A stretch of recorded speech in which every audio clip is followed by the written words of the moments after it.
Kita sama-sama panjatkan syukur kehadраtillah Subhanahu wa taala yang dengan limpah dan kurnianya diizin oleh Allah Subhanahu wa taala pada kita pada malam ini untuk sama-sama kita menyambung kuliah pengajian kitab kita, iaitu kitab Risalatut Tauhid, yang moga-moga dengan pengajian ini akan mengukuh dan mengelokkan lagi akan keimanan dan juga keyakinan kita kepada Allah Subhanahu wa taala.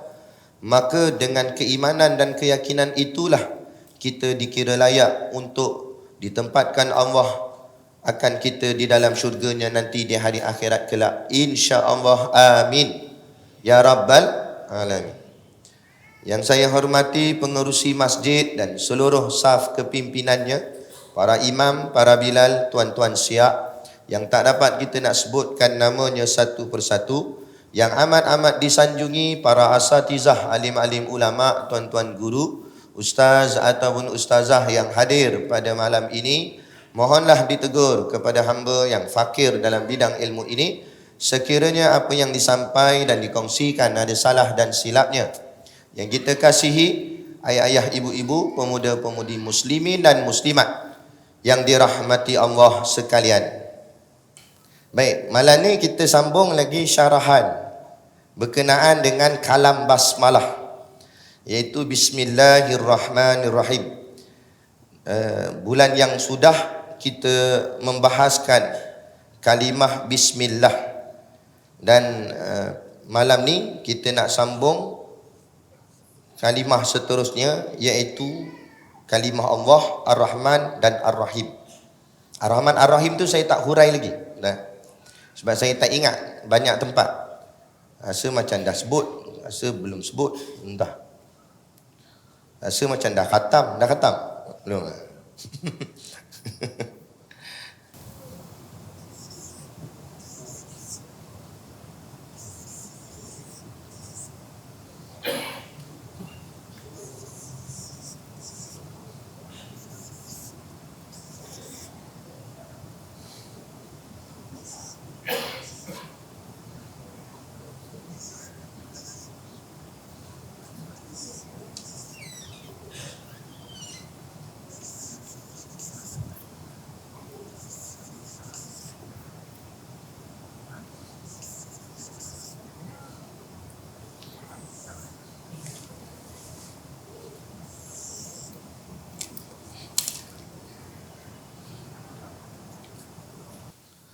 Baik, dalam kalimah Bismillahirrahmanirrahim ada 3 nama Allah.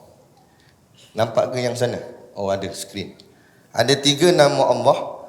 Yang pertama Allah lah, yang kedua Ar-Rahman, dan yang ketiga Ar-Rahim. 3-3 ni nama Allah. Baik, kita hurai satu-satu. Yang pertama Allah. Ulama menyebut bahawa kalimah Allah itu atau nama Allah itu khas pada nama dan khas pada makna. Khas pada nama dan khas pada makna. Apa makna ni? Apa maksudnya? Maksud khas pada nama, ertinya hanya Allah sahaja yang boleh menggunakan nama Allah, atau hanya Allah sahaja yang bernama Allah.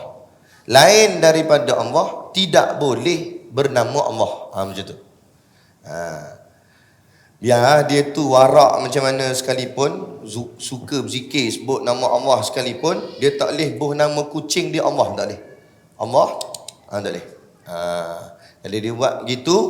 Kalau dalam keadaan jahil, kita yang reti kena tegur dia, dan dia kena ubah segera dan mohon keampunan pada Allah. Tapi kalau dia buat dalam keadaan sedar bahawa benda tu salah, tak boleh buat, maka boleh jadi kafir akan dia, sebab mempermain-mainkan kalimah Allah. Okey, baik. Itu maksud khas pada nama. Tak ada siapalah boleh nama Allah, melainkan dilapik dengan Abdul, kan? Abdullah. Dia asal kataan Abdun, masuk ke Allah Abdullah. Jadi Abdun tu makna apa? Abdun maknanya hamba. Jadi Abdullah, hamba Allah. Tak apa, memang betul dia hamba Allah, tak ada masalah. Boleh? Okey, itu khas pada nama. Khas pada nama. Untuk lebih memahami lagi, begini. Nama Allah ni, nanti kita yang nombor 2 lah dulu. Dulu. Iaitu yang keduanya, khas pada makna. Khas pada makna. Maksud khas pada makna, pada kalimah Allah itu, artinya hanya Allah sahaja yang tahu maknanya. Kita tak tahu.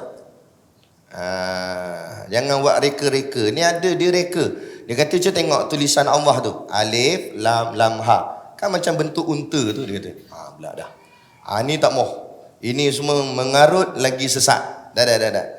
Mungkin kebetulan nampak macam tu, tapi tidak ada kena mengena. Jangan buat pandai-pandai. Makna Allah tu hanya Allah sahaja yang tahu. Kita semua tak tahu. Dan hebatnya nama Allah ni, ejaan lain, bunyinya lain. Ejaan lain, bunyi lain.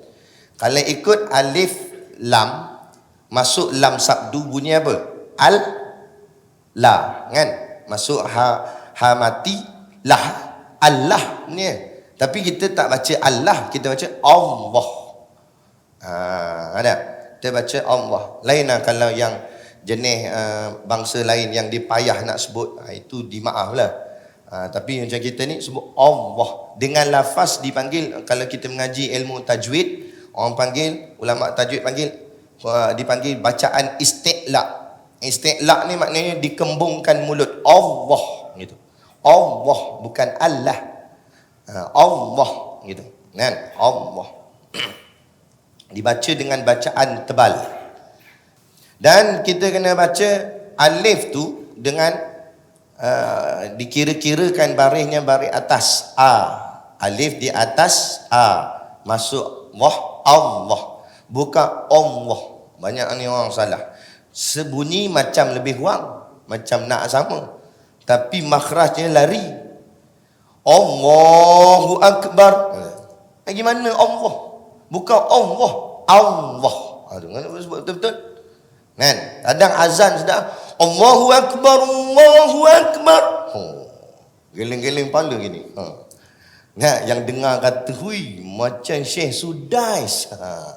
Macam apa imam apa ni, macam imam Mekah. Syekh Sudais apa? Syekh Sudah. Ada. Kan? Salah bacanya. Takbiratul ihram, kalau kita mengaji dalam bab solat, takbiratul ihram ni rukun qauli. Apa maksud rukun qauli? Makna rukun qauli, bacaannya mesti tepat. Kalau tak tepat, dia rukun. Bila rukun salah, batal segala sembahyang. Seluruh solat itu mardud, ditolak oleh Allah. Sebab dia rukun. Apa makna rukun? Makna rukun ialah benda yang wajib di dalam ibadah itu, dalam solat. Dia adalah tiang. Macam bangunan tak ada tiang, mana boleh tegak. Begitu juga rukun tak ada, mana boleh tegak ibadah tu. Lepas tu jangan main-main.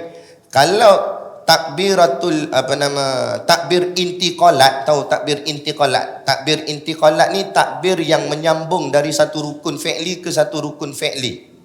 Contoh daripada kita berdiri nak turun rukuk, ada takbir tak situ? Ada. Kita sebut Allahu Akbar. Yang itu namanya takbir intiqalat. Takbir intiqalat dia masuk dalam sunat. Bila dia masuk dalam sunat, kalau dia salah, dia tak membatalkan solat. Jadi kalau takbir intiqalat dia Allahu Akbar, tak batal sembahyang. Cuma tak dapat pahala sebut tu, sebab sebutnya tak betul. Tetapi kalau rukun, dia masuk dalam benda yang nak mengesahkan solat. Dia adalah benda yang wajib. Seperti takbiratul ihram. Takbiratul ihram yang depan sekali tu. Nah, kita niat tu angkat tangan tu. Tu kena jaga tu. Kadang sebut Allahu Akbar, salah. Bunyi mah jangan bunyi. Yang gitu dengar. Angkat tangan tu dah macam nak keluar roh. Bahagian gaya nombor 1. Dan tu tak apa, tu nombor 2. Nampak? Yang nombor satu kena sebut betul. Malah dalam takbiratul ihram, angkat tangan bukan wajib. Hukumnya sunat. Nah, tapi takbir tu yang wajib. Sebutan itu yang wajib. Lepas tu kena betul sebut tu. Kan? Kena betul sebut. Dia tak angkat tangan, tak apa. Allahu Akbar. Orang sebelah tengok, Syiah apa dia ni? Jangan tuduh Syiah. Dah dia malas nak angkat tangan. Nak macam mana? Biar ke dia kan? Kan tak? Tapi nak ceritanya barang tu barang sunat. Tapi ni barang wajib. Barang wajib kena jaga. Allahu Akbar. Tu. Sebut elok-elok. Belajar. Kalau ni pergi belajarlah. Ambil kelas apa-apa ke kan. Kelas tajwid. Betulkan makhraj.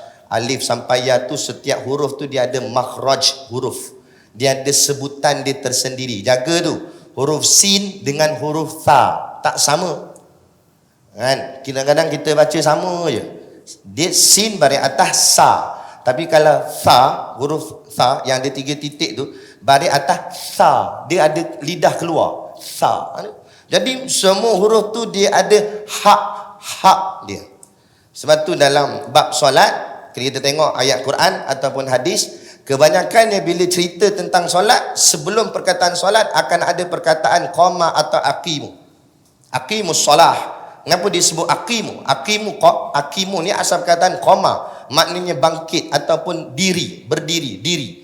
Aqimus solah, dirikan solat. Apa maksud diri tu? Bukan bangun berdiri ni, tapi makna diri, mendirikan akan hak solat. Sebab solat tu ada hak dia. Salah satu pada hak solat ni, rukun dia, makhraj dia kena betul. Itulah. Barulah inna solata tanha anil fahsya'i wal munkar. Barulah solat itu boleh mencegah fahsyak dan juga mungkar. Kadang-kadang solatnya solat, tapi mungkar buat juga. Jangan disalahkan solat tu, tapi tata cara solat tu cuba cek balik. Mungkin ada yang tak kena. Tapi kalau kita buat betul kaedah dia, insya-Allah bertepatan dengan firman Allah tadi, maka solat itu boleh mencegah fahsyak dan juga mungkar. Benda mungkar kita boleh tinggal dengan betulkan solat kita. Betulkan solat. Pertama sekali tu Allah. Tu kena sebut betul. Allah kata. Allah, aduh lupa. Lupa tak apa, jangan Allah. Lupa tak apa. Lupa lari makhraj tak apa, lupa tu. Kan? Ni Allah tu. Allah. Kan tak? Kadang zikir Allah. Allahu Akbar. Allahu Akbar. Allah dengan Allah. Allahu Akbar. Lepas tu kadang-kadang orang kita ni dia terlebih naik syekh mana tak tahu. Kan tak? Allahu Akbar. Tak kena juga. Nak ek mana ek? Alif di atas A. Masuk ke kaf mati punya apa? Alif di atas punya apa? A. Masuk kaf mati? Ak. Bukan ek. Mana boleh jadi ek? Allahu Akbar. Ek. Ni ek mana ni? Cakap ni. Ek mana? Ak. Allahu Akbar. Gitu. Batu ra belakang tu dia mati, kita wakafkan dia. Asal dia hidup ru, tapi kita wakafkan dia. Bila wakaf dia kena tengok huruf sebelum. Ra ni kalau diwakafkan atau dimatikan, dia kena tengok huruf sebelum. Kalau huruf sebelumnya berbaris atas ataupun berbaris depan, maka bacaan ra tu mesti ditebalkan istiqlaq. Tapi kalau huruf sebelumnya berbaris bawah, maka bacaannya dibaca dengan istifal, dengan kadar nipis. Jadi kalau huruf sebelumnya baris atas, ba tu baris atas akbar, bar. Jadi bar macam tu. Guru saya ajar bar. Dia tak boleh bar. Macam tu, bar. Dikembungkan ra tu bar. Allahu Akbar. Gitu. Oh banyak kena mengaji. Memang. Oh iya ke? Iyalah. Tak pernah dengar, nak dengar kan? Nak tengok TV 3. Ada. Nak dengar kena mengaji, kena pergi cari tok guru pondok mengaji. Ada. Gitu. Boleh. Jadi itu Allah. Baca betul-betul Allah. Okey, itu nama Allah. Jadi nama Allah makna dia khas. Makna dia hanya Allah saja yang tahu. Bila sebut hanya Allah saja yang tahu, maka tak boleh dimaknakan perkataan Allah itu dengan perkataan yang lain seperti God ataupun Tuhan. Tu kena faham ni elok. Dengan saya sebut ni betul-betul, jangan pusing-pusing terbalik. Tengok video pun tengok full, jangan cut pendek-pendek. Satgi dia buat pening, dia tuduh kita bukan-bukan. Jadi nama Allah tu tidak sama dengan makna Allah tu tidak sama dengan makna God atau makna Tuhan. Tetapi Allah itulah Tuhan dan Allah itulah God. Boleh faham? Allah tu Tuhan, Allah tu God. God tu bahasa Inggeris, Tuhan bahasa Melayu. Jadi Allah tu Tuhan lah, Allah tu God lah. Tetapi Allah, perkataan Allah tu tak boleh dimaknakan dengan makna Tuhan. Sebab apa? Sebab maknanya tadi khas. Hanya Allah saja yang tahu. Lepas tu kita ngaji dalam sikit. Kata ulama, perkataan Allah ialah ismul zat. Perkataan Allah itu ialah ismul zat. Apa maksud ismul zat? Nama bagi zat Allah. Zat tu diri Allah. Macam mana diri Allah? Wallahu alam. Kita tak perlu bicarakan. Itu nanti di hari akhirat, jika diizinkan Allah, kita dapat melihat Allah. Macam mana? Wallahu alam. Tu serah pada Allah kalau Allah izin. Jadi Allah ada zatnya, ada dirinya. Maka diri Allah itu bernama Allah. Okey. Jadi Allah itu ismul zat, nama bagi zat. Adapun God ataupun Tuhan, atau dalam bahasa Arab dipanggil apa? Ilah. Alif lam ha, ilah. Ilah tu disebut sebagai ismul jinsi. Ismul jinsi. Apa maksudnya? Nama bagi jenis. Nama bagi jenis. Jadi perkataan yang sama dengan God ataupun Tuhan, kalau dalam bahasa Arab ialah perkataan dia apa? Ilah, bukan Allah. Allah bukan bermakna Tuhan, tapi Allah itu Tuhan. Yang bermakna Tuhan dalam bahasa Arab ialah ilah. Ilah tu maknanya Tuhan. Kalau bahasa Inggeris God. Gitu. Boleh ke ni? Senyap aja. Senyap, Ustaz takkan nak bising kata. Betul juga kan? Okey. Nama Allah. Okey. Ismul, contoh macam ismul zat saya, nama bagi zat saya siapa? Syakir. Adapun ismul jinsi, nama bagi jenis saya ni jenis apa? Manusia. Manusia itu nama ke? Tapi nama bagi jenis. Kita semua ni sama. Semua nama kita sama dari segi jenis. Apa jenisnya? Jenis manusia. Tapi nama bagi diri masing-masing sama tak? Tak sama lah. Ini nama Abu, ni nama Ali. Macam-macam. Tak sama. Begitu. Jadi perkataan Tuhan itu ismul jinsi, nama bagi jenis. Jenis apa? Jenis ma'budun, yang disembah. Setiap yang disembah orang akan sebut dia Tuhan, dipanggil ia tu Tuhan. Tapi adakah benar Tuhan? Belum tentu. Tengok dulu. Tuhan sebenar hanya Allah saja. Lain pada Allah bukan Tuhan. Tapi dipanggil Tuhan oleh apa? Makhluk. Itu panggil ismul jinsi. Sebab tu maka ulama menyebut Allah itu ma'budun bihaqqin, yang disembah. Ma'budun artinya yang disembah, bihaqqin yang dengan sebenar-benarnya, yang disembah dengan sebenar-benarnya. Yang layak disembah hanya Allah yang sebenar-benarnya. Adapun topekong, Jesus dan lain-lain semua yang disembah oleh manusia, matahari, sembah matahari ada kan, ma'budun bil batil nama dia. Ma'budun bil batil. Apa maksud ma'budun bil batil? Ma'budun dia disembah, manusia sembah dia, tapi bil batil, dengan batil, dengan salah, tak betul, tapi disebut disembah, gitu.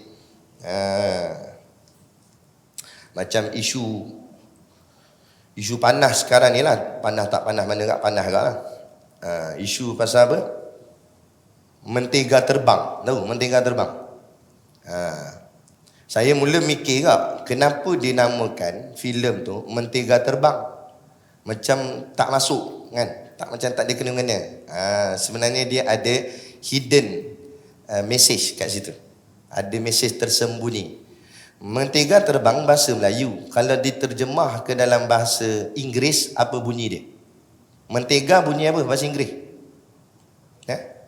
Takkan tak tahu bahasa Inggeris. Kata duk Penang. Mentega butter. Terbang apa bahasa Inggeris? Fly, butterfly. Sebenarnya tajuk cerita tu sebenarnya butterfly, tapi dia tak nak nampakkan sangat, dia tukar bahasa Melayu, dia kata mentega terbang. Jadi kita pun macam tak nampak isu sangat bila sebut mentega terbang. Tapi butterfly dia memberi makna tepat pada cerita tu. Apa maksud butterfly? Dalam filem ni dia nak ceritakan kebebasan hak beragama. Budak ni nak agama apa lantak dia, pandai dia fikir. Macam tu. Sedangkan dalam Islam kita tak diajar begitu. Tapi ini yang benda-benda nak merosakkan. Kenapa dia namakan filem tu Butterfly? Kan? Kenapa disebut Butterfly? Cuba tengok Butterfly, rama-rama. Rama-rama ni mula-mula duduk dalam kepompong. Tapi bila dia sudah matang, dia dah besar, dia bebas terbang ke mana saja. Macam tu. Jadi diibaratkan dalam cerita tu, masa budak-budak kita jaga dia. Anak budak ni kita jaga dia. Tapi bila dia dah besar, bebas kat dia nak buat apa saja. Nak ikut Islam ke, nak ikut Yahudi ke, nak ikut Kristian ke, dia bebas. Itu butterfly. Tu maksud. Lepas tu ada satu scene dalam cerita tu, satu scene dia tengah makan, anak dengan ayah dia, anak dia. Anak ni tengah makan. Kemudian ayah dia boleh kata, sebenarnya ayah tak kisah. Kalau adik nak tukar agama pun ayah tak kisah. Adik fikir sendiri agama mana yang baik bagi adik ikutlah. Adik lebih kurang macam tu dia punya skrip. Skrip ni sangat-sangat bahaya. Kalau ni jadi satu trend dalam masyarakat kita, rosak. Siapa-siapa pun bila dia lahir, mak ayah dia Islam, automatik dia Islam. Maka tak ada, bukan dia diberi pilihan lain untuk nak pilih agama mana. Tidak, dia Islam. Dan kalau dia pilih nak tinggalkan Islam, jadi apa nama dia? Murtad. Dalam hukum hudud, murtad kena apa? Dipancung kepala. Jangan main-main. Nak menunjukkan larangan meninggalkan Islam. Sebab apa? Sebab Islam tu agama benar dah. Nak pergi tinggal buat apa? Bebaslah dia letak dia. Dia nak fikir itu hak kebebasan dia kan. Ini yang mereka bawa seluruh dunia ni. Inilah dia punya mainan. Racun Yahudi. Dia bawa atas nama hak kebebasan bersuara. Hak kebebasan, freedom. Kita bebas, boleh buat apa saja. Betul ke kita bebas? Kan? Betul ke kita bebas? Kalau bebas, traffic light merah ke hijau ke kuning, jalan je lah. Freedom. Langgar lampu merah, polis kejar. Awak tadi langgar lampu merah. Hak kebebasan saya. Jawab gitu. Mana boleh hak kebebasan? Ikut peraturan lah. Ada. Dan kalau jalan raya pun ada peraturan, takkan jalan hidup tak ada peraturan. Peraturan-peraturan tu bahasa Melayu. Bahasa Arab dipanggil syariat. Tu. Syariat itulah syariat Islam, agama kita. Maka Islam tu dia ada peraturan. Ada wajib, ada sunat, ada harus, ada makruh, ada haram. Yang wajib mu kena buat, mu tak boleh tak buat. Mu tak buat, mu tanggung dosa. Sama ada azab tu kena kat dunia atau azab tu Allah tangguh di hari akhirat tu. Benda sunat pula kalau mu buat boleh tambah pahala, mu tak buat tak dapat apa-apa. Benda harus pula mu buat pun tak apa, mu tak buat pun tak apa. Benda makruh, kalau mu buat tak dapat apa-apa, tapi kalau tinggalkan boleh pahala. Benda haram buat dapat dosa, mu tinggal dapat pahala. Jadi itu semua ada dah dia punya peraturan. Tiba-tiba hak kebebasan ni. Tapi pandai mereka. Bila kena kat mereka kata hak kebebasan bersuara. Bila kena kat kita, dia kata ini isu sensitif. Nampak? Ini perkauman. Ini isu penghinaan agama lain. Nampak? Itu mainan mereka. Jaga-jaga tuan-tuan. Saya kena dah. Saya tahu. Kan? Depa ni tu bila kita cakap saya kena, dia orang nak report saya 3,000 report seluruh Malaysia. Saya kena panggil polis. Kan? SB tanya saya. Apa maksud ustaz cakap gitu gini rakaman tu. Kan? Saya jawab, saya tengah berkuliah di sebuah masjid dan saya baca kitab. Kitab tu saya bawa pergi depan dekat polis. Saya tunjuk ni kitab. Dalam kitab tu hadis Nabi. Nabi yang kata, bukan kita pandai-pandai kata. Nabi kata, di akhir zaman umat Islam akan dikerumuni oleh bangsa-bangsa dan agama-agama lain, umat-umat lain. Mana agama-agama lain ni akan kerumun ke kita. Dalam hadis sebut kerumun akan seperti Nabi kata seperti makanan yang sedikit dimakan beramai-ramai dalam satu talam. Dan Nabi buat kiasan. Saya bahaskan apa maksud kias tu. Takut orang tak faham. Jadi maksud saya seperti kita ni dimakan oleh ramai-ramai. Bila dimakan jadi apa? Takkan dimakan tu dia cuit. Gitu makan. Itu panggil makan. Makan ni khap. Dah tinggal apa situ? Tinggal tulang saja. Maksudnya tu. Mana kita ni akan diratah di ni macam-macam musuh-musuh Islam. Saya cerita macam tu, saya bahas hadis tu lah. Nah, tapi video tu di-cut pendek, sedangkan di hujung tu saya hurai lagi. Saya kata tapi itu bagi kafir harbi, kafir yang memusuhi Islam. Adapun kafir zimmi yang tidak menentang Islam, kita tak disuruh berlawan dengan mereka, kita tak bermusuh dengan mereka. Malah kita boleh bermuamalah, mana ada urusan jual beli. Kita boleh berurus niaga dengan mereka. Saya nak renovate dapur rumah saya tu panggil Cina kak, dan Melayu tak ada nak buat kerja masa tu. Panggil Cina, dah apa salah? Salah? Tak salah. Nah, berurus niaga boleh. Cuma lebih baik kalau kita dapat yang Islam. Tapi kalau kita panggil yang bukan Islam pun, dia tak salah sebab tak sampai merosakkan akidah. Gitu. Patut kena faham. Tapi kalau kafir harbi jangan. Dia musuh kita. Maka kita kena tentang dia, lawan dia. Seperti mana Nabi dan para sahabat. Adakah Nabi ni suka berperang? Tidak. Habis kenapa Nabi berperang? Sebab itu musuh Islam yang diwajibkan Allah untuk berperang atas dia. Dengar gitu Tuan SB baik-baik, betul. Kita bukan saya kata tuan, kalau tujuan saya nak memperak-perandakan isu perkauman ke apa dalam negara, kenapa saya pergi cakap dekat dalam masjid? Baik saya cakap kat luar. Kan? Saya viralkan. Sedangkan audiens saya semua umat Islam. Orang Islam semua yang dengar. Saya nak menyampaikan kepada orang agama saya sendiri supaya berhati-hati. Itu tujuan kita sampai. Kan tak? Lepas tu gini lah. Sama macam kes Ustaz Wadi Anwar ke? Saya tanya tuan, cuba tuan fikir balik. Video kuliah agama kita ni, kuliah-kuliah ustaz-ustaz ceramah ni, kan tak? Macam mana boleh sampai dekat orang bukan Islam? Macam mana boleh sampai kat orang bukan Islam? Nah, bila pula orang bukan Islam rajin nak dengar kuliah agama kita? Tak kata orang bukan Islam, yang Islam pun tak rajin dengar. Islam sendiri pun tak rajin dengar kuliah. Anakan pula mana-mana bukan Islam tiba dengar kuliah. Rajin benar. Kan, bawa kitab ke benda? Jadi maknanya mesti ada satu provokasi di situ. Mana ada orang dalam sendiri, orang Islam sendiri yang tak puas hati dengan penceramah ke apa sebagainya, dia bawa konten video tadi sengaja diviralkan pada orang bukan Islam supaya orang bukan Islam jadi sakit hati, marah dan sebagainya. Itu sebenarnya kan. Walaupun video tu berlegar dalam bentuk platform yang umum macam TikTok dan sebagainya, tapi kita kena ingat TikTok ke Facebook ke YouTube ke, dia akan keluar video-video yang kita minat. Kalau kita minat bola, keluar Messi kan. Kalau kita minat ceramah, keluar Ustaz Azaidros, Ustaz Wadi Anwar. Dia akan keluar benda kita minat. Dan bila pula dia punya like ceramah ada, dia macam mana boleh video tu sampai situ? Tu saya lepas. Kita berani kerana benar. Kita hujah.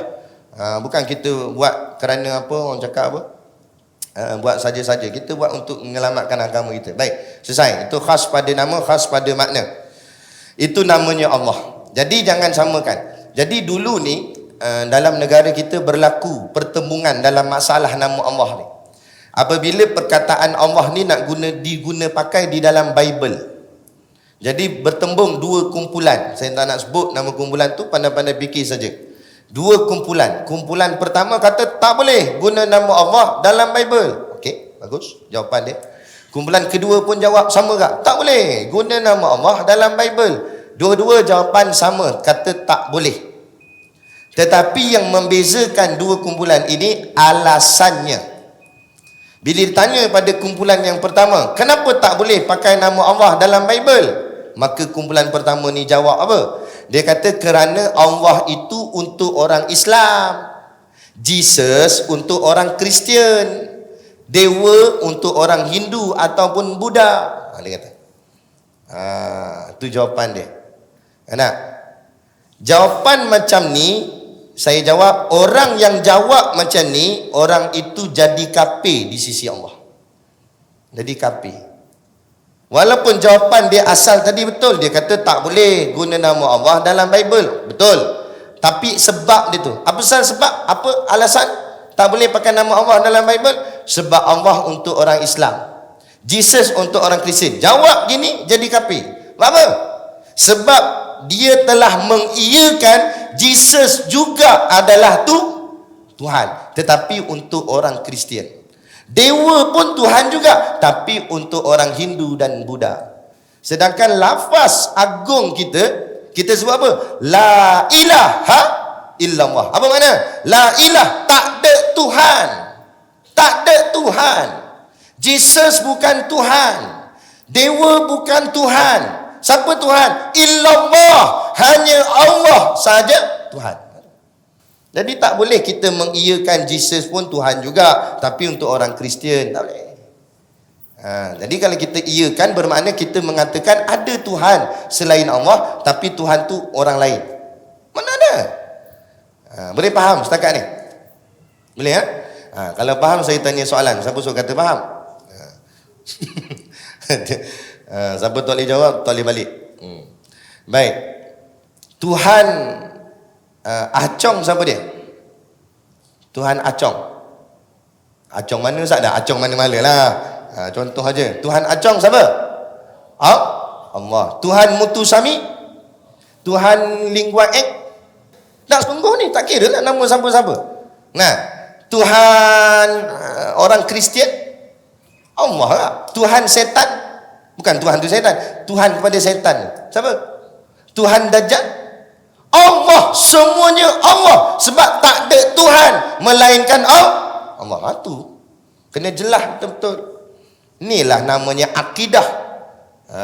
Inilah namanya tauhid, mengesakan Allah. Jangan duk sebut-sebut ngaku-ngaku ahli sunnah wal jamaah, ngaku-ngaku beriman, tapi yakin yang lain juga ada Tuhannya, tapi untuk agama lain. Mana boleh? Sebab tu kita tak boleh meraikan agama lain. Tak boleh meraihkan agama lain. Tak boleh menghormati. Nah, dari sudut akidah mereka tu. Menghormati dia sebagai manusia, tu tak apa. Kita menghormati dia sebagai Cina, menghormati dia sebagai India. Tak apa, sebab Cina tu bangsa, India tu bangsa. Menghormati dia Hindu tak boleh. Menghormati dia Kristian tak boleh. Bila menghormati, kita mengiktiraf agama dia tu. Mana boleh? Ada. Tu kena jaga benda-benda gini. Ni jaga benda boleh merosakkan akidah. Sebab tu ulama kupah bab ni, bab akidah ni panjang lebar. Kupah panjang. Kita ada rumah depan, ada rumah orang kafir belakang. Kemudian orang kafir ni dia nak buat tokong kat belakang dekat rumah dia tu. Tapi nak lori nak masuk tak lepas. Jalan sempit. Jadi nak tak nak kena lalu jalan depan rumah kita. Jalan tu kita punya, rumah kita punya. Dia pun minta izin. Boleh tak saya nak bawa masuk lori pergi belakang? Saya mau bikin tokong. Oh, lu punya pasal, tokong punya pasal, lalu. Dia bagi lalu kafir. Sebab apa? Sebab dia sudah dikira tolong menolong dalam benda yang kufur, benda yang kafir di sisi Allah. Kalau tolong orang minum arak, bukanlah kata tak apa, dosa dah, tapi tak sampai kafir, dosa saja. Tolong belikan arak untuk kawan tu, dosa, tapi tak sampai tahap kafir. Tapi kalau tolong dalam bab syirik, jadi syirik. Jadi kafir. Lepas tu jaga. Kita ada kedai hardware, dia nak beli butter kita. Kan? Kebetulan dia cerita, saya mau buat tokong, kita tak boleh jual butter tu kat dia. Jual, dikira membantu melaksanakan benda yang syirik di atas muka bumi Allah. Anda kena jaga tu. Tapi kalau dia tak cerita dan kita pun tak nampak dia ni memang ada gaya nak buat tokong, tak usah tanyalah banyak hal pula. Nak buat apa ni? Beli batu ni. Saya nak beli pasir. Pasir nak buat apa? Simek. Jangan. Tak, dia beli. Biar dia beli. Kan? Tak ada masalah. Walaupun rupa-rupanya bila dia balik, dia buat tokong. Kita tak tahu. Tak tahu dimaaf. Tapi kalau dah tahu, tak boleh. Jaga tu. Bab-bab akidah ni panjang nak cerita. Dan tapi tak boleh lama-lama orang nak balik awal. Bunyi dah titik. Bunyi dah titik. Dah separuh masa pertama dah tu. Kan? Whistle bunyi dah. Mana tadi?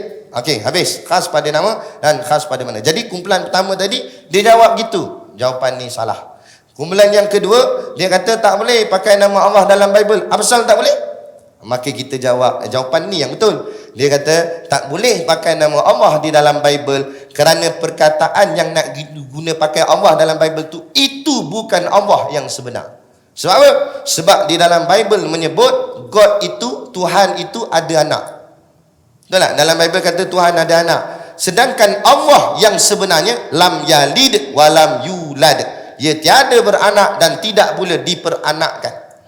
Maka tidak tepat dengan sebenar-benarnya sifat Allah.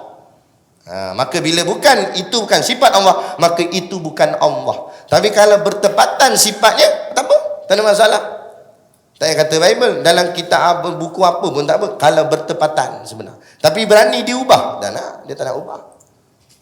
Itu.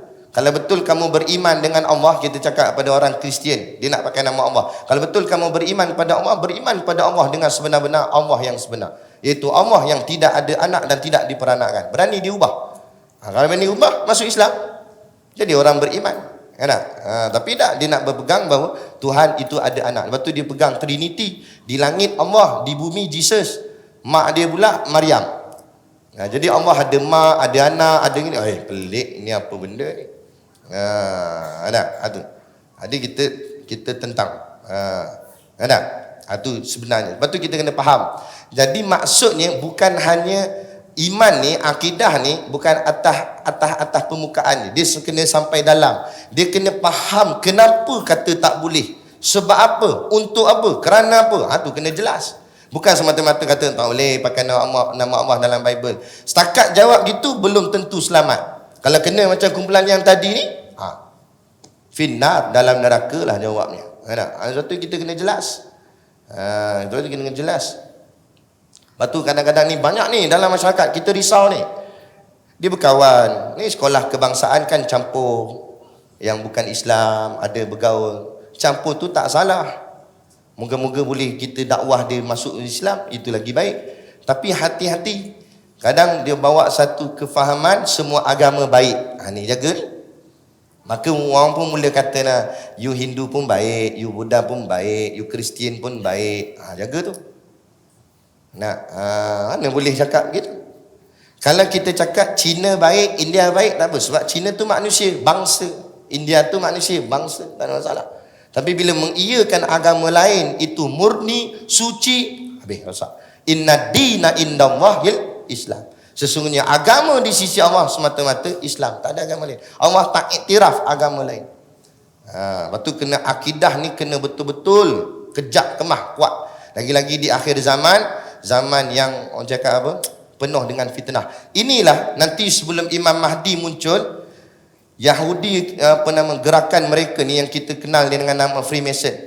Mereka ni akan bergerak seluruh dunia. Sekarang ni dah tengah bergerak lah ni. Dia akan bawa konsep peace. Tu dia buat isyarat gini. Mereka kata dua jari ni masuk tanduk setan. Peace. Kan? Apa dia guna perkataan yang nampak positif tapi nak menghalalkan matlamat mereka yang negatif. Dia kata peace, aman, dia bawa tadilah freedom, kebebasan, hak apa semua. Semuanya nampak positif, tapi sebenarnya dia nak keluarkan kita daripada kepompong Islam. Tu butterfly. Sedangkan kita ni tidak bebas. Kita duduk di bawah takluk Allah. Mana ada bebas? Kita duduk bawah takluk Allah, ada hukum hakam Allah. Tiba-tiba dia nak bawa kita keluar daripada situ. Keluar daripada situ diertikan keluar daripada Islam. Ni tu sebab kerajaan Turki Uthmaniyah jatuh. Sebab Kamal Atatürk ni dia nak bawa kebebasan ni. Tak nak ikut undang-undang Islam, tak nak apa semua. Jatuh khilafah Islamiah. Punca dia. Ni zaman ni bawa ni. Dia bawa keamanan, dia bawa konsep. Nampak macam baik, nampak macam positif. Dia kata kita hidup harmoni, jangan gaduh-gaduh, semua agama sama, semua agama baik. Nampak tu. Bila dia bawa begitu, mesti ulama kita akan tentang. Betul tak? Ulama akan lawan, ulama kata tak boleh. Mana boleh, semua agama sama. Islam sahaja yang terbaik, lain semua batil. Maka dia akan tuduh Islam ini ekstremis. Nampak tak? Nampak dia kata, tengok. Oh, dia tak boleh nak sama dengan agama lain. Dia seorang je betul, agama lain tak betul. Nampak? Maka Islam ni ekstremis. Dia akan tuduh kita gitu. Maka start daripada situlah yang Nabi kata, semua mereka akan kerumun kepada kamu Islam. Mereka akan lawan kita habis-habisan. Dan waktu itulah Imam Mahdi akan muncul untuk selamatkan agama kita. Serius je ni. Tu nak bagi faham. Sebab tu saya sonok kat Masjid Al-Mustaghfirin ni, kita dari depan ni, kalau duduk depan ni nampak semua tau tuan-tuan. Tuan-tuan kalau sekali-sekali duduk ganti tempat saya. Nampak semua. Kalau tuan-tuan duduk situ nampak saya seorang. Ni saya nampak semua. Jadi nak ceritanya, saya tengok semua ni, kebanyakan saya tengok ramai anak muda. Alhamdulillah. Jagalah anak-anak muda kita, jagalah agama ni, jagalah Islam ni. Di akhir zaman ni macam-macam. Kalau siapa lagi nak jaga agama ni kalau bukan kita? Tak apa, kalau kita bukan alim sangat, kita bukan warak sangat, tapi dalam hati kita sayang pada agama ni, sayang pada Islam, maka kita jaga Islam ni baik-baik. Tak apa, kita tak nak pakai jubah, tak nak pakai kopiah serban kan? Mungkin orang cakap apa, dia kata nak t-shirt sikit-sikit, seluar jean, tak apa, tapi dalam hati Islam, dalam hati sayang Islam, sayang Allah, sayang Rasulullah. Lama-lama tu insya-Allah dia akan bawa perubahan pada diri tu, sikit-sikit pakaian dia mula berubah. Tapi bermula pada hati dulu. Kan? Jagalah agama ni. Makin lama makin mencabar keadaan hidup kita ni. Baik. Seterusnya yang kedua, Ar-Rahman. Ar-Rahman. Nak pukul 9 baru Ar-Rahman. Kita ambil pukul 12 boleh? Boleh, saya nak jauh pergi balik Kedua, kita tengok Ar-Rahman khas pada nama, umum pada makna. Apa maksud khas pada nama? Maknanya nama Ar-Rahman itu hanya untuk Allah. Maka tak boleh sesiapa selain daripada Allah memakai nama Ar-Rahman. Tak boleh. Sama ada dengan alif lam atau tanpa alif lam, kata ulama. Maksudnya Ar-Rahman atau Rahman saja. Tak boleh. Orang tak boleh nama Rahman. Ada Ustaz, nama kawan saya orang panggil Man. Cuba tengok betul-betul IC dia ataupun surat beranak dia. Mesti ada Abdul. Abdul Rahman. Abdul Rahman tak apa. Sebab Abdul tu makna hamba. Ar-Rahman Allah. Jadi hamba Allah tak? Sama. Hamba Ar-Rahman, hamba Allah. Tu tak apa. Dah Ustaz, saya cek dah. Memang nama dia Rahman saja. Kalau begitulah nama dia, wajib tukar. Payah Ustaz. Payah tak payah, wajib. Nak tukar JPN mungkin lambat juga proses dia. Isytihar dulu. Mulai hari ini saya mengisytiharkan nama saya ditambah Abdul, jadi Abdul Rahman. Jadi lepas ni panggil saya Abdul Rahman. Gitu. Isytihar dulu. Lepas tu di IC apa semua, tu proses lah. Mungkin lambat sikit, tapi tetap kena buat sebab hukumnya haram. Tak boleh. Ada. Itu ya. Dia kata. Ada.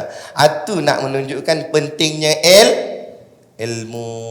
Bukan main buat saja. Ada ilmunya, ada boleh, ada tak boleh. Nanti kita akan tengok apa hikmahnya Kenapa ulama kata tak boleh pakai nama Rahman pada makhluk, pada orang, manusia dan sebagainya. Hanya untuk Allah saja. Baik. Itu khas pada nama. Terus umum pada makna. Okey, makna Ar-Rahman ni apa? Oh, sebelum tu saya terlepas. Perkataan Ar-Rahman dan Ar-Rahim ni asal dia kalau ikutkan, asalnya datang daripada perkataan yang sama dari segi lughahnya lah, ulama lughah bahas. Iaitu perkataannya perkataan rahima, rahamim, rahima. Dan rahima tadi, rahim tadi dipecahkan pada dua. Satu namanya Ar-Rahman, satu lagi namanya Ar-Rahim.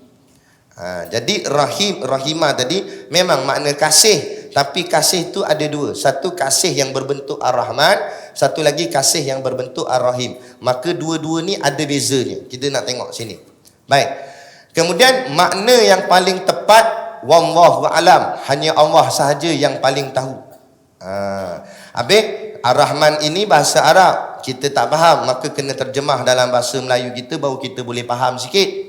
Siapa terjemah tu? Layak kita terjemah? Kita tak layak. Maka yang menterjemah itu namanya Syekh Abdul Samad Al-Falimbani.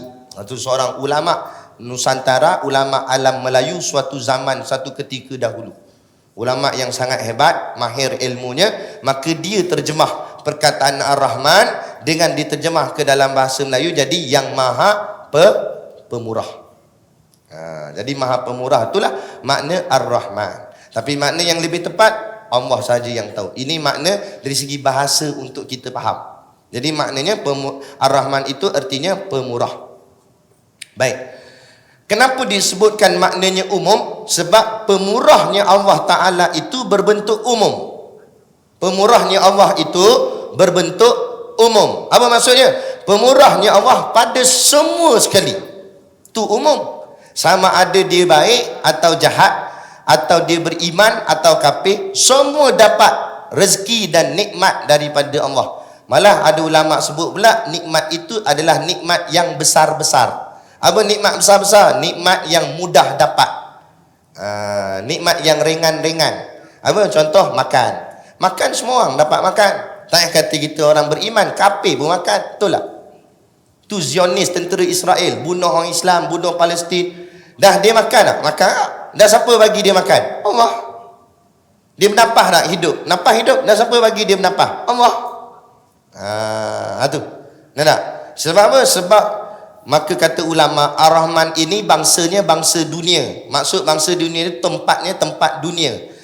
Maka di dunia ni siapa pun boleh dapat nikmat Allah. Siapa pun, tak kira dia baik ke jahat ke siapa pun. Itu datang istilah man jadda wajada. Man di situ makna barang siapa. Barang siapa yang berusaha maka dia dapat hasilnya. Barang siapa tu siapa? Siapa-siapa. Dia beriman ke, dia kafir ke, kalau dia rajin dia dapat hasil. Kita beriman pun tapi balok liat tak dapat hasil. Duduk kat masjid. Nah, bagus dah duduk masjid tu tapi tak pergi kerja, tak pergi mana. Dia tak pergi kerja ni. Masjid. Mana bagus warak sangat dah. Tahu dah masjid memang bagus dah tapi nak ni nak bagi nafkah anak bini. Masjid. Tak boleh ke? Itu tak kena cara. Kalau ahlul hakikah tu lain. Itu wali Allah. Dia kena ngaji pula dalam kitab hikam. Dia ada golongan asbab, ada golongan tajrid. Golongan tajrid ni rezeki datang terus kat dia. Golongan asbab kena pergi cari rezeki. Jangan kita ni golongan asbab belagak macam tajrid. Subhanallah. Tak pergi kerja. Subhanallah. Padahal dia tak sampai makam lagi. Dia bukan tajrid, dia asbab. Dan kali duit tak ada. Asyik ada, asyik. Itu kata, itu tak kena. Itu kena faham. Kalau golongan tajrid macam wali-wali Allah tu cerita lain. Ada seorang tok wali ni, dia duduk atas tikar sejadah. Duit duduk bawah tikar, duduk bawah sejadah. Orang datang, Tok Guru minta tolong Tok Guru nak beli susu anak, tak ada duit tu, sabar sat kata. Ambil bawah sejadah, nah 50 pergi beli. Duit ada tu bawah tu. Sekali tu anak murid nakal. Tok Guru dah belah, dia angkat sedadah. Tengok ingatkan ada duit, tak ada. Tak ada duit. Macam mana Tok Guru masuk tangan bagi duit, masuk tangan bagi duit. Itu karamah. Nah, Allah bagi kat dia terus rezeki, tak payah pergi cari. Allah terus bawa tingkah sajadah. Kenapa? Sebab dalam hati langsung tak ada cinta dunia. Orang lagi tak nak dunia, lagi Allah bagi dunia kat dia. Tu macam tu. Dia tak ada cinta dunia. Lepas tu Allah tak bagi karamah macam tu kat kita. Kalau Allah bagi kat kita, Queens Bay kita pergi. Dengan sedadah buat. Habis dia beli. Dengan mall-mall tu dia beli. Ada. Dah duit ada dalam sedadah. Nah, Allah tak bagi sebab kita hubur dunia kuat lagi. Cinta dunia tu macam-macam lagi ada. Dah. Tu lain. Tak sama. Tu. Lepas tu kita kena pergi usaha. Jangan orang cakap apa tak, kita ni baru gunakan asbab. Lepas tu orang tanya kak, Tok Guru masa kami duduk ngaji di pondok, Tok Guru macam mana nak tahu kalau Allah dah angkat makam kita jadi tajrid, kamu tak perasan apa yang Allah ubah ke atas kamu. Tahu-tahu jadi dah. Macam tu. Macam siang ke malam, kita perasan tak bila langit ni jadi gelap? Tahu-tahu dah gelap. Betul tak? Siang pun macam tu kak. Tahu-tahu dah siang. Saya pernah try. Saya duduk dalam satu surau, depan surau tu ada tingkap. Saya duduk situ, saya tengok langit. Saya nak tengok macam mana langit ni berubah daripada terang jadi gelap. Tengok. Lama-lama boring pula. Lama tak gelap-gelap. Tiba mesej masuk. Tidit. Oh, mesej pula. Angkat telefon ni nak tengok mesej. Bukan reply pun. Baru baca. Tengok depan balik gelap dah. Tu. Itu masuk. Allah buat sesuatu. Apa yang Allah ubah, kita tak perasan. Tahu-tahu dah berubah. Macam diri kita lah. Kita pun tak perasan lalan duduk dalam masjid dengan kuliah. Dulu tak ada. Atau Allah dah ubah hati kita mendekati Allah. Dan tapi kena kita usahalah baru Allah bantu kita. Gitu. Mana perubahan makam pun begitu. Jangan merasakan diri wali dah aku rasa ni. Tu wali lah maknanya. Dia wali ni dia tak sedar. Tahu-tahu dia janji dia macam tu dah. Dia pun tak perasan. Gitu. Ada. Tu. Nah. Baik. Itu Ar-Rahman makna khas pada nama dan umum pada makna, maknanya semua dapat. Hatta iblis setan pun dapat. Berapa dapat tu? Allah panjangkan umur dia sampai hari ni dia masih hidup. Kan? Dia boleh orang cakap apa menggoda anak cucu Adam. Siapa bagi dia rezeki hidup tu? Allah. Semua. Jadi Ar-Rahman pemurahnya Allah ni semua. Sebab itu antara hikmahnya banyak, 1001 hikmah ada. Tapi salah satu hikmah kenapa tak boleh pakai nama Ar-Rahman pada makhluk, kerana tak ada satu makhluk pun yang sifat pemurahnya seperti Allah. Ada? Semua bagi. Yang jahat pun Allah bagi. Kita dapat gitu. Kita buat kenduri, kalau kena bukan geng kita tak panggil, walau sebelah rumah. Lalu tutup ni tak nak tengok aku. Aduh, nak tak panggil.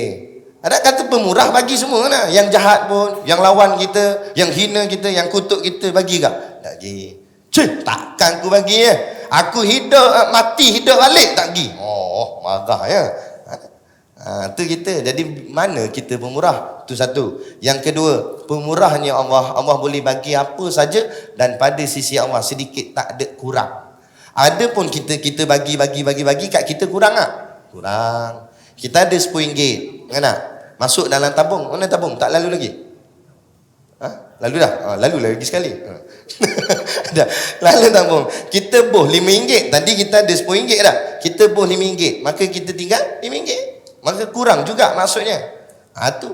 Sehebat mana pun kita pemurah, pada kita akan kurang. Tapi Allah bagilah banyak mana pun pada makhluk, Allah tak pernah kurang. Tu hebat Allah Ta'ala. Maka hanya Allah saja yang layak bernama Ar-Rahman, Maha Pemurah. Aduh, boleh? Yang ketiga, Ar-Rahim. Ar-Rahim pula dia terbalik dengan Ar-Rahman. Dari segi nama dia umum. Apa maksud umum? Maka nama Ar-Rahim, bukan nama Ar-Rahim, nama Rahim boleh dipakai oleh manusia, boleh makhluk. Dengan syarat kata ulama tak boleh letak alif lam. Al tu tak boleh letak. Kerana al tu maksud isim ma'rifah, maknanya nama yang dikhaskan. Kalau khas hanya Allah saja Ar-Rahim. Itu maksud Maha Penyayang. Tapi kita Rahim, Rahim tu bukan Maha Penyayang aja. Ada. Itu Rahim. Sebab tu ada orang nama Rahim, betul tak? Rahim Ma'ruf, ingat Eka Matra. Karaoke Jamban. Ingat tak? Rahim No. Rahim No. Ada orang nama Rahim. Walaupun tak dilapik dengan Abdul Rahim. Dia tak lapik Abdul, tak apa, boleh, tak ada masalah. Dengan syarat jangan ada alif lam. Rahim saja tak apa. Ar-Rahim tak boleh. Boleh. Situ nak. Baik. Kemudian bila kita baca Ar-Rahim, dia kena panjang sikit. Sebab ada ya mati situ kan. Ada mat. Ar-Rahim. Gitu. Kena baca gitu. Sebab apa? Sebab kalau kita baca Ar-Rahim saja, pendek, jadi dia hilang makna maha tu. Sebab yang panjang itulah maksud amat. Amat penyayang. Atau maha penyayang. Ar-Rahim. Macam basir, maha melihat. Kalau basir, melihat aja. Kan? Contoh macam tu. Sami' maha mendengar. Kalau sami' mendengar aja. Gitu. Jadi sebab tu bila baca Quran kena ikut betul-betul tajwid, panjangnya, pendeknya, dengungnya, tak dengungnya. Ini semua dia hentam dengung. Kaki dengung. Dengung semua. Mana boleh? Kan? Ada tempat-tempat dia. Nanti takut dia lari makna. Jaga situ. Takut makna ni boleh lari. Gitu. Baik. Itu umum pada nama. Yang kedua, khas pada makna. Okey, apa makna Ar-Rahim? Syekh Abdul Samad Al-Palembang menterjemahkan dengan makna maha penyayang. Maha penyayang ini berbentuk khas. Apa maksud khas? Bukan semua Allah sayang. Hanya hamba dan makhluk yang tertentu sahaja yang Allah sayang. Tanda Allah sayang, Allah simpan di tempat yang dia sayang, yang elok, yang baik. Mana? Syurga. Tanda dia tak sayang, dia akan humban ke dalam api neraka. Maka sebab itu kata ulama, bangsa Ar-Rahim itu bangsa akhirat, bukan bangsa dunia. Dunia kita nampak hidup kita macam sama je. Kadang-kadang kita pula orang Islam lagi susah, orang kafir senang aja. Contoh gitu. Sebab belum merasai lagi. Tapi sekurang-kurangnya Allah dah tunjukkan sayang dia kat kita apa? Dengan Allah berikan iman kepada kita. Sebab iman tak boleh dibeli. Iman tak boleh diwarisi. Tu Raihan buat lagu, iman tak boleh diwarisi. Mana boleh beli iman? Pergi Tesco. Bukan Tesco dah pun, Lotus. Kulu kilir, jap kat tempat ayam, jap tempat TV, jap tempat pakaian. Lagi budak tu pun tanya, Haji cari apa? Cari iman. Budak tu tengok atas bawah, Haji ada minum ketum ke benda je? Macam mabuk macam dia kata. Mana boleh? Iman tak ada jual, tak ada situ. Tapi Tok Guru Siddiq Noh dia pernah ni cara ulama berdakwah. Bagus dia. Maksud Tok Guru Siddiq Noh dia kena tahan ISA.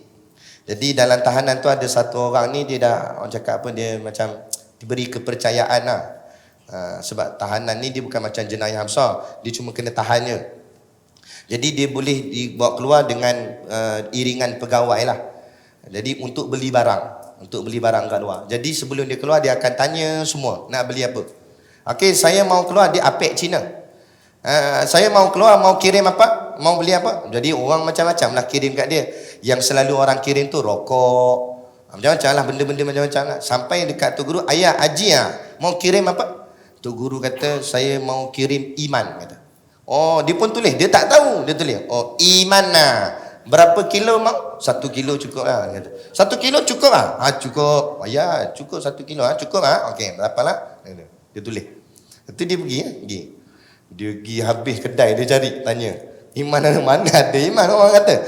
Lah kali balik tu, semua barang orang lain minta, semua dia bagi. Sampai dekat Tok Guru, ayah Haji, ini barang apa punya barang Saya cari banyak susah. Saya pergi semua kedai semua kata tak ada. Semua kata tak ada. Ini barang, saya kata 1 gram pun tak ada. Bukan kata 1 kilo, 1 gram pun tak ada. Ini barang apa punya barang dia tanya. Kata Tok Guru, memang tak ada jual di kedai. Sebab iman tu anugerah Tuhan. Tengok cara ulama menyampaikan dakwah. Oh itu macam ke? Lama-lama dia berminat, dia tanya, kita masuklah. Dakwah Islam kita kat dia. Gitu. Cara ulama. Gitu. Apek tak apalah. Sebab dia tak kerti, jangan kita. Dia cari iman lah, sekilo kedai. Sungguh dia pergi cari. Kan? Itu. Iman. Jadi tak boleh. Jadi sebab tu iman ni lambang sayang Allah. Jadi walaupun kita hidup susah kat dunia ni, tapi kita ada iman. Untung besar dah. Kan? Tak usah peduli ya. Nanti Allah tunjukkan sayang dia di hari akhirat.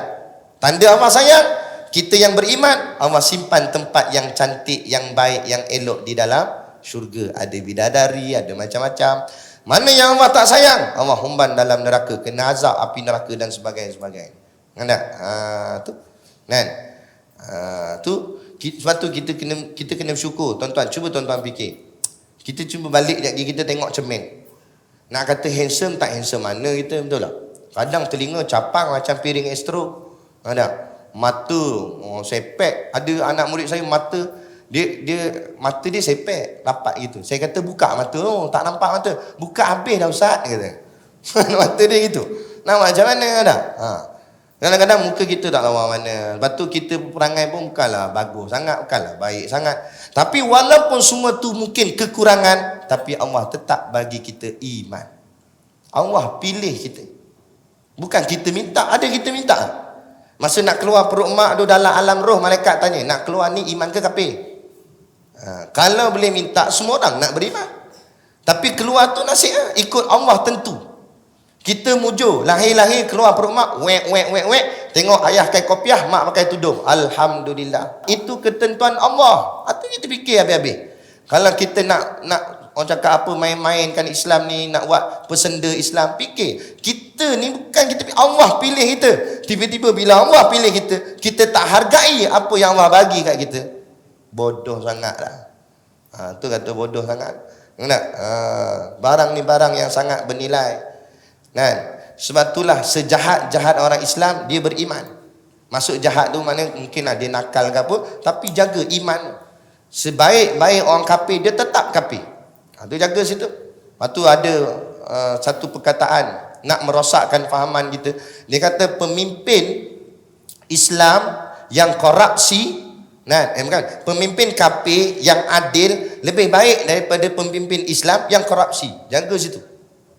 Nampak sekali pandang ayat ni betul, tapi ayat ni seolah-olah merendahkan martabat Islam, agama kita. Persoalan ni bila dia dibandingkan pemimpin kafir yang adil lebih baik daripada pemimpin Islam yang korupsi. Dah semua pemimpin Islam korupsi semua ke? Dah tak ada seorang pun yang adil? Tak betul. Maka bila nak buat bandingan apple to apple, mesti dia punya mesti sama kategori dia. Kalau nak banding adil, mesti sama-sama adil. Korupsi, sama-sama korupsi. Nak banding, mesti banding buah durian dengan durian juga. Mana lagi sedap? Durian balik pulau ke durian musangking rauk Pahang? Contoh, boleh banding. Ini mana lagi sedap? Durian ke pisang? Mana boleh? Kalau kawan tu jenis minat pisang, jawab pisang. Betul tak? Kalau kawan tu minat durian, dia jawab durian. Jadi tak adil perbandingan begitu. Maka kalau nak banding, mana lebih adil? Pemimpin Islam yang adil atau pemimpin kafir yang adil? Kita nak jawab mana? Pemimpin Islam yang adil. Okey, nak banding korupsi pula. Mana lebih baik? Pemimpin Islam yang korupsi dengan pemimpin kafir yang korupsi. Kita nak jawab mana? Mesti kita jawab pemimpin Islam yang korupsi. Walaupun dia korupsi, dia tetap Islam berbanding korupsi tapi kafir. Itu kena jelas itu. Hati-hati ni. Dakyah-dakyah barat nak merosakkan pemikiran kita. Dakyah-dakyah daripada orang kafir ni nak merosakkan kita. Jaga-jaga. Tu. Jadi iman itu mahal. Itu bangsanya Ar-Rahim, bangsanya bangsa akhirat. Jadi dunia sabar sikit. Dunia ni ibarat penjara bagi orang beriman. Makna penjara apa? Mana susah payah lah. Nanti di hari akhirat insya-Allah bersenang-senang kita semua. Ada. Sebab tu bila kita faham ketiga-tiga ni, konsep ni, apa kita terliur pasal orang kafir dapat duit banyak, harta banyak. Apa guna hartanya banyak, nanti dia mati kafir ke kena bakar? Saya bagi satu cerita perumpamaan. Ada satu kisah. 2 orang nelayan, dia pergi ke laut. Seorang ni Islam, seorang ni kafir, pergi ke laut. Dia tangkap ikan. Dekat-dekat dah tu, tak jauh mana. Seorang dekat sini, seorang dekat sini.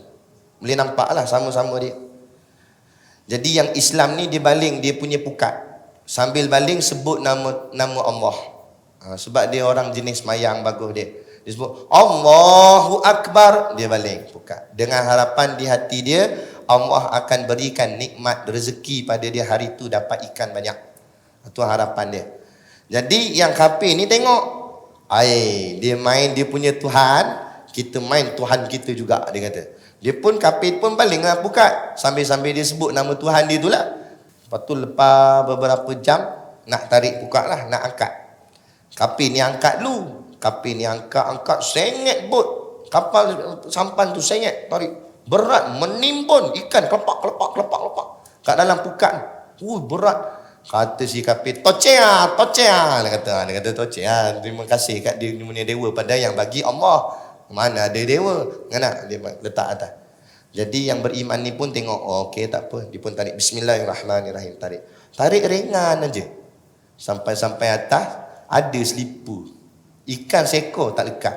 Yang ada selipar, itu pun sebelah. Kalau 2 belah boleh tak pakai? Tak ada. Seekor ikan tak lekat dalam pukat. Dia pun terduduk, Allahu Akbar. Dia tenangkan hati dia. Dalam peristiwa ni ada malaikat tengok. Malaikat pun bertemu kepada Allah. Wahai Tuhanku, engkau lebih tahu apa yang berlaku. Semuanya dalam pengetahuanmu. Cuma aku ingin bertanya, wahai Tuhan, kenapa jadi begini? Sedangkan hamba-Mu ini dia beriman. Dia sebut nama engkau dan penuh harapan pada engkau. Tapi seekor ikan engkau tak bagi pada dia. Sedangkan si kafir, dia tu kafir, tak sebut nama engkau, tak beriman pada engkau. Tapi engkau bagi rezeki, bagi ikan begitu banyak pada dia. Allah jawab balik pada malaikat. Allah kata, wahai malaikatku, apa guna si kafir tadi? Walaupun dia dapat ikan banyak, tapi akan aku masukkan dia dengan ikan-ikan, dengan pukat-pukat, dengan sampan-sampan dalam neraka aku. Aku bakar dia. Sedangkan hamba aku ini, walaupun dia tak dapat seekor ikan pun, tapi ketahuilah aku sediakan mahligai untuk dia di alam sana. Sebab tu kita janganlah rasa cemburu dengan orang bukan Islam. Kita kerja, teruskan kerja, cari duit. Tak ada masalah, cari buat makan minum.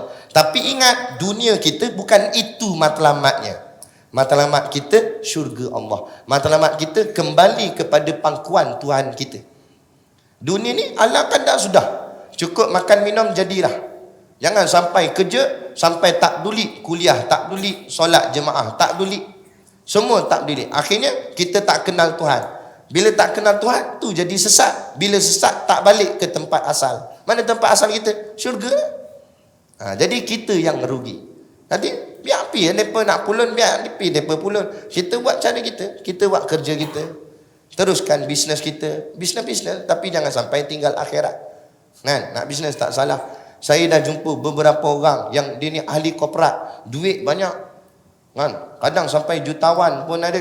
Tapi elok dia datang kuliah gini. Habis-habis kuliah ada makan sikit jamuan mereka buat, AJK buat. Lepas tu dia panggil, Datuk makan sekali dengan Ustaz. Datuk punya. Pakai biasa, baju Melayu kan melekat, kopiah lembik. Datuk. Lepas tu AJK masjid pun kenalkan, Ustaz, ini Datuk ni dia CEO kepada sebuah kilang. Kilang tu buat peluru untuk ATM, Angkatan Tentera Malaysia. Dia buat peluru, dia tu bos, CEO paling besar. Datuk pun dengar kuliah saya. Ni Datuk pun tak dengar dah kuliah. Nampak? Boleh duduk dengan macam orang biasa. Dia tak tinggal akhirat, walaupun dia tu hebat dari sudut keduniaan dia. Jadi Islam tak salah, Islam tak larang kamu ada duit, tapi gunakan pada cara yang betul. Cara agama, bagi bantuan apa semua, bantu orang susah miskin dan sebagainya. Ini belum kaya lagi, kedekut pahit. Lalu tabung bawa tidur senyap. Ada.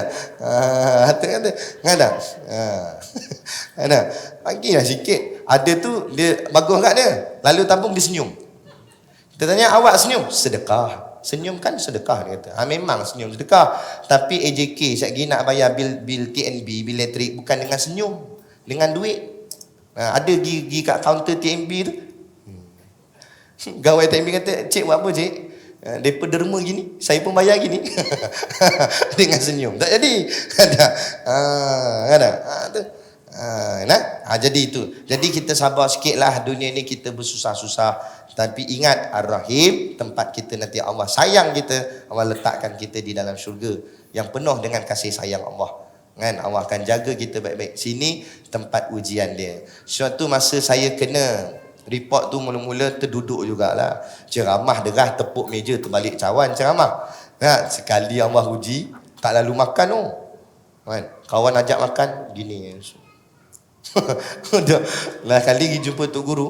Tu kita kena ada guru, kena ada murabbi. Bila kita ada masalah, kita balik pada guru kita. Begitu Nabi dan sahabat gitu. Sahabat ada masalah, pergi jumpa Nabi. Kita tak ada Nabi, tapi Nabi pesan dah, innal ulama warasatul anbiya. Ulama itu pewaris Nabi.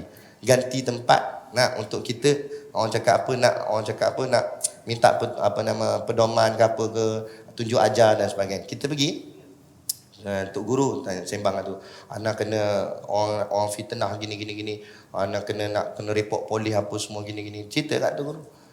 Tok kata, entah mengaji dah, kata. Bukan entah tak mengaji, cuma entah ingat balik ilmu yang entah dapat, entah belajar. Takkan tak tahu, dia kata. Cuba entah tengok jalan-jalan para nabi, ada jalan yang senang tak? Adakah nabi tu berdakwah berjuang senang, orang sonok tepuk tangan, orang suka? Ada nabi sampai tak ada pengikut, seorang pun tak ada pengikut. Baca dalam cerita Isra' Mi'raj. Waktu nabi jumpa semua nabi-nabi, nabi kata, aku lihat ada seorang nabi belakang dia kosong. Dia seorang dia. Nabi tanya malaikat Jibril, apa ni ya Jibril? Inilah nabi yang tak ada pengikut belakang. Itu nabi, kita bukan nabi.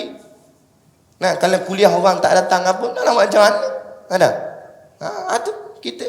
Jadi kamu tengok, adakah nabi-nabi itu dakwah dia senang? Kamu baru kena report, nabi-nabi ada yang dibunuh, kan? Ada yang macam-macam. Sahabat-sahabat Nabi diracun, dibunuh. Saidina Usman bukan keras, orangnya lembut, tapi dibunuh di depan Quran, tengah baca Quran, digodok perut Saidina Usman, terpancut darahnya pada Quran. Saidina Umar ditikam tengah jadi imam solat, tengah semayang, orang tikam dia. Tu Saidina Umar, tu sahabat Nabi ni kerja dakwah begitu. Kamu bukan sampai tahap ditikam. Yang paling saya tak tahan, kata Tok Guru, kamu baru kena report, ana masuk dalam dah, kata. Betul juga. Kita fikir balik, ya juga. Aku tak kena, lock up pun tak kena lagi. Dah down gitu. Bila kita dengar itu aneh, baru kita semangat balik. Baru ceramah tu tepuk meja balik lah.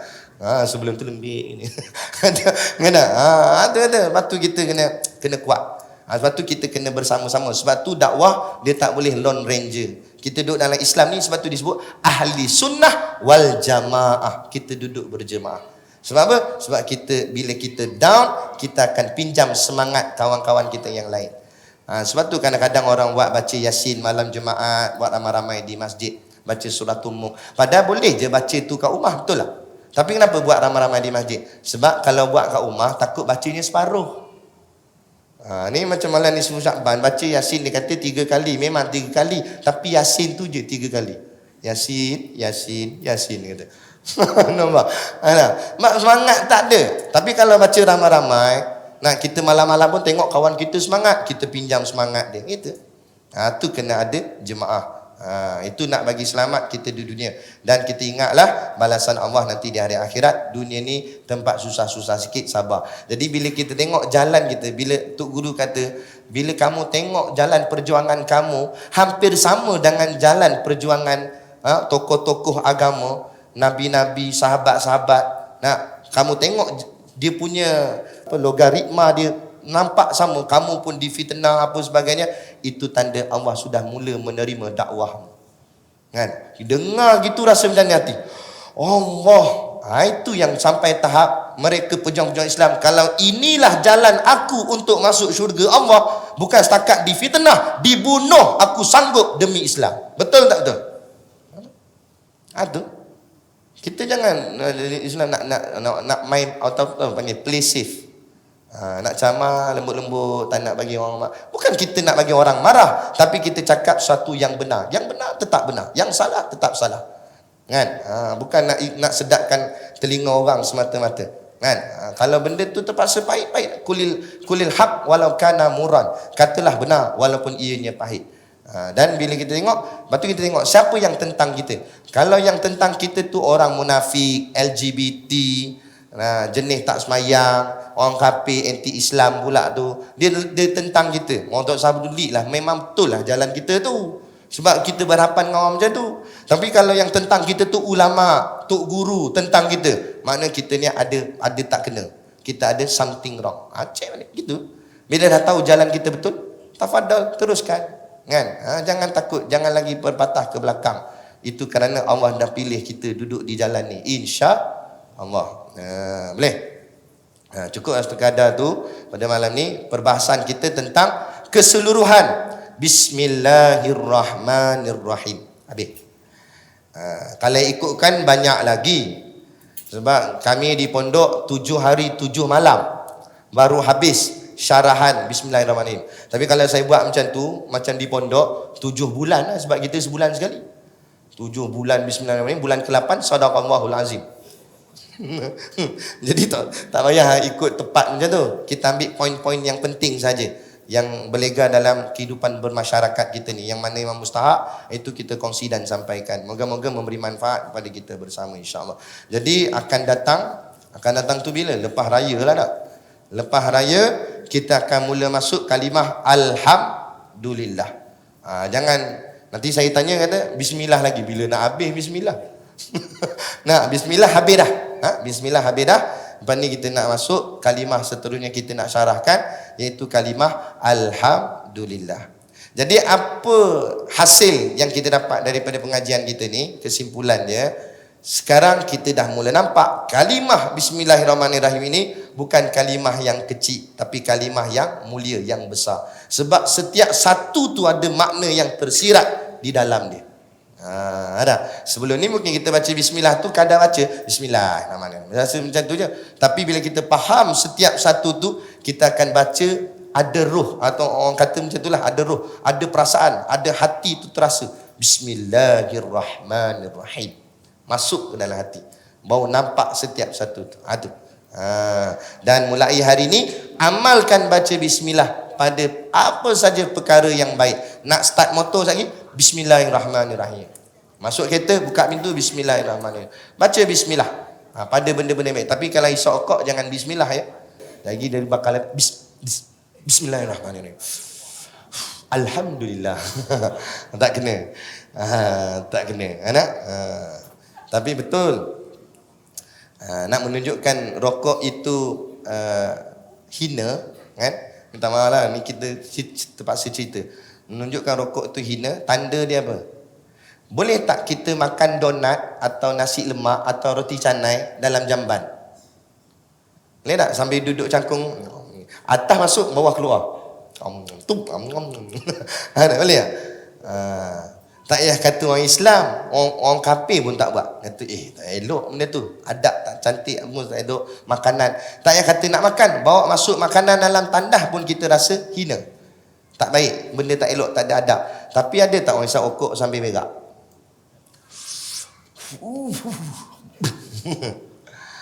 Minta maaf. Itu menunjukkan okok tu satu benda yang hina, tak elok. Kan? Gitu. Kalau boleh, bukan kalau boleh, mesti boleh. Berhentilah. Jangan pelan-pelan. Pelan-pelan tu bohong. Pelan-pelan dari hari tu pelan-pelan. Berhenti terus. Aduh lah dia kata kalau berhenti terus nanti mati. Dah aduh lah. Mandai-mandai. Saya berhenti terus. Dulu saya kuat isap okok. Masuk pondok saya berhenti terus. Tak mati sampai hari ni hidup. Berhenti terus langsung. Terus tak isap. Dulu saya ketagih yang sangat kuat. Dahi 20 sehari mesti habis. Bila habis nak beli lagi mahal. Saya isap okok daun pula, tembakau Jawa. Gulung okok daun. Nak kata terror tak terror, tutup lampu pun boleh gulung. Makna kata dah biasa sangat isap okok tu. Tapi alhamdulillah, start saya masuk pondok, saya tanam azam, aku tak nak isap walau 1 pam, 3 tinggal terus. InsyaAllah. Lepas tu mintalah doa pada Allah. Buat solat hajat. Kita buat solat hajat, duit bantuan tak dapat.